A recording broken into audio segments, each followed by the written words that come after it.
18 বছরের যে বিশাল দুঃশাসনের কথা আমরা বলি না, শেখ হাসিনার খুনি শেখ হাসিনার সময় এটা ছিল খুনি শেখ হাসিনা ভারত, জিয়াউল আহসানের মতো এবং প্রথম আলো এবং চ্যানেল এর মতো ভারতের সফট ক্যান্টনমেন্টের যৌথ সম্মিলিত দুঃশাসন।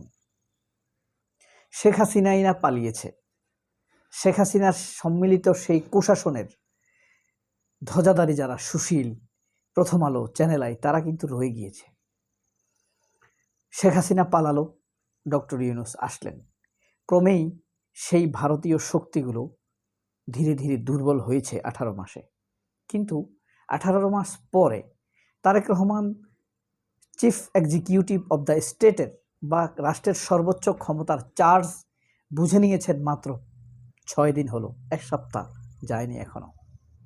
এই 1 সপ্তাহের ঘটনাগুলোর দিকে আবার চোখ বুলালে মনে হয় আমাদের সামনে সেই কালো কাল, সেই কালো ভয়াল দুঃসময়ে আবার হাতছানি দিচ্ছে। ভয়ে হৃদয় আঁতকে উঠতে চাইছে। খেয়াল করলে দেখবেন, একটা কথা স্মরণ করিয়ে দেই, এই যে মইনিউ আহমেদ সেনাবাহিনীর প্রধান ছিল, একটা অদক্ষ অযোগ্য লোককে সেনাপ্রধান বানিয়েছে কে? তারেক রহমানই তো। বরকতুল্লাহ বুলুদের প্ররোচনায় ভারতের ফাঁদে পড়ে তারেক রহমান সেই নিয়োগটা দিয়েছিল। ওই এক নিয়োগে ফিরেছে হাসিনা অত্যাচারী রূপে, তথ্যের অত্যাচারী রূপে ফিরেছে প্রথম আলো, ভারতের সফট ক্যান্টনমেন্ট হিসেবে ফিরেছে উদিসি, ছায়ানট, চ্যানেল আই। এরা আমাদের উপরে 18 বছর নির্বিচারে অত্যাচার নির্যাতন চালিয়েছে। হাজার হাজার মানুষকে খুন করেছে, গুম করেছে। তার সাক্ষী ব্যারিস্টার আরমান, তুলির ভাই, বিএনপি, আওয়ামী লীগ, জামায়াত সবাই এর ভুক্তভোগী হয়েছে। এখন দেখেন আবারও সেই দুঃশাসন যে আমাদের সামনে হানা দিচ্ছে, সেই ইঙ্গিতটা কি? এই যে ডিজিএফআই এর প্রধান হিসেবে নিয়োগ দিল তৌফিক রশিদ চৌধুরী, সম্ভবত না, সে কিন্তু শেখ হাসিনার পরিবারের খুবই ঘনিষ্ঠ। তার ভাই সেলিম চৌধুরী ইউরোপ যুক্তরাষ্ট্র আওয়ামী লীগের সেক্রেটারি বা সভাপতি, এবং এই তৌফিক শেখ হাসিনার সাথে প্রতিবারে চীন, ভারত সফরে যেত, এতই ঘনিষ্ঠ। শেখ হাসিনার সাথে একসাথে ভোজ করত, তার খাবারের দাওয়াতে যেত। তাকে এখন তারেক রহমান ডিজিএফআই এর প্রধান বানিয়েছে। তার মানে বাংলাদেশের দুঃশাসনের আকাশে আরেকটা মইনিউ যোগ হয়েছে। একটা হইল মইনিউ আহমেদ যে সেনাপ্রধান ছিল, আরেকটা ভারতের দালাল ছিল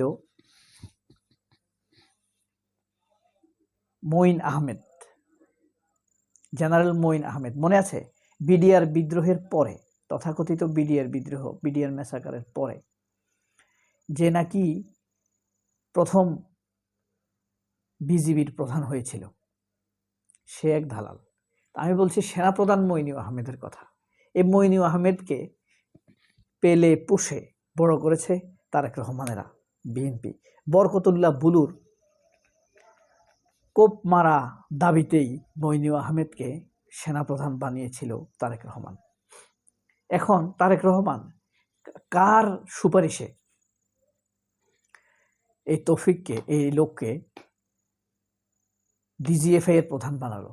কারণ এটা হলো এমন এক পজিশন ডিজিএফআই যে আমাকে হত্যার সার্টিফিকেট ধারণ করে, কোনো বিচার হবে না।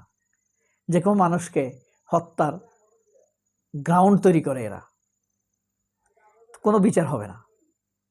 তাহলে এই জায়গায়, এই পজিশনে স্থানান্তর করার জন্য খুব সৎ, দক্ষ, দেশপ্রেমিক না হলে এই আসনে যাদেরকে বসানো হয় তারা বিপথে চলে যায়।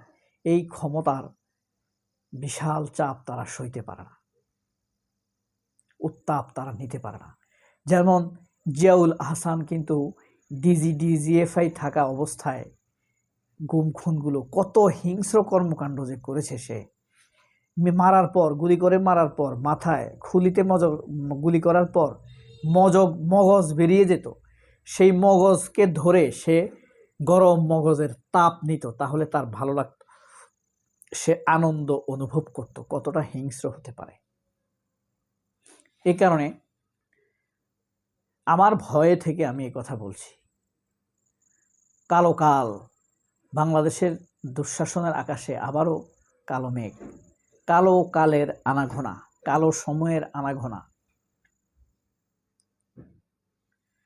এখন কথা হলো, ধরেন তারেক রহমান নির্দোষ, সে কারোর প্ররোচনায় এই নিয়োগ দিয়েছে, ওয়াকারের প্ররোচনায় বা যে কোনো কারোর প্ররোচনায় হতে, ভারতের চাপে হতে পারে। তার মানে তারেক রহমান স্বাধীন নয়, স্বাধীনভাবে সিদ্ধান্ত নিতে পারছেন না, ওয়াকার তাকে ডিস্টার্ব দিচ্ছে। তার মানে তারেক রহমানের ভবিষ্যৎ, আমাদের ভবিষ্যৎ, তারেক রহমানের ভবিষ্যৎ অনিশ্চিত। তারেক রহমান তো এমনি অভিশাপ নেবেন এখন মানুষের, তাই না? এত দোয়া তার জন্য মানুষ করেছে এই দেশের মানুষ, তিনি যদি ঠিকমতো সেই দোয়ার মর্যাদা রক্ষা করতে না পারেন, সেই প্রার্থনার মর্যাদা রক্ষা করতে না পারেন, মানুষের পবিত্র বিশ্বাসের আমানত রাখতে না পারেন, তাহলে মানুষ যখন অভিশাপ দিতে শুরু করবে তখন তো পুড়ে যাবে, উড়ে যাবে, ছাই হয়ে যাবে। তাহলে কার উপরে ভরসা রাখবে মানুষ? ঠিক লন্ডন থেকে দেশে আসার ক্ষেত্রে তিনি যে স্ট্যাটাস দিয়েছেন, দেশে আসার ক্ষেত্রে তিনি স্বাধীন নয় বা নিজের ব্যক্তির উপর নির্ভর করে না, এভাবে বলেছেন। এখন এই নিয়োগটিও কি তেমন? তিনি নিয়োগ দেওয়ার ব্যাপারে স্বাধীন নয়, তিনি তাজুল ইসলামকে সরিয়ে দেওয়ার ব্যাপারে স্বাধীন নয়। তাহলে ভয় পাওয়াটা খুব স্বাভাবিক। আমাদের জীবন থেকে তারুণ্যের ঝকমকে 17টি বছর কেড়ে নিয়েছে হাসিনা, আর এই কেড়ে নেওয়ার ক্ষেত্রে তারেক রহমানও দোষী, ওই মইনু আহমেদ, তারা সুন্দরভাবে প্রশাসন যন্ত্র বিন্যাস করতে পারেননি, সাজাতে পারেননি। সেই ভোগ করতে, সেই দুর্ভোগ পোহাতে হয়েছে এদেশের জনগণকে।